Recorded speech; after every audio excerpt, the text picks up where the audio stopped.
இல்லை இதுக்கு சீராய்வு போட போகிறதுக்கு வாய்ப்புகள் இருக்கு இல்லையா? அதற்கு சீராய்வு மனு போடுவாங்க, போடாமல் இருக்க மாட்டாங்க. பட் போட்டாலும் ஸ்கோப் இல்லை, சான்சஸ் இல்லை.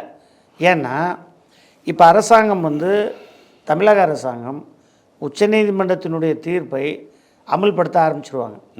ஸோ இப்போ ஃபார் எக்ஸாம்பிள் நேற்று தீர்ப்பு கிடைச்சிருக்குன்னா நம்மளுடைய இதுக்கு கணக்கு பிரகாரம் இந்த வெள்ளிக்கிழமையோ அல்லது வருகின்ற திங்கட்கிழமையோ நடைமுறைப்படுத்திடுவாங்க. நடைமுறைப்படுத்திட்டாங்கன்னா 10 மசோதாக்களையும் ஏற்கனவே நிறைவேறியதாக அறிவித்து விடுவார்கள். வேந்தர்கள் நியமனமும் நடைபெற்றுவிடும். ஆக இது நடந்து முடிஞ்சிருச்சுன்னா இதனுடைய ரிஃப்ளெக்ஷன் என்னவாக இருக்கும்? சீராய்வு மனுவும் இப்போ எடுபடாது. ஏன்னா ஏற்கனவே போட்ட தீர்ப்பை நடைமுறைப்படுத்திடுவாங்க.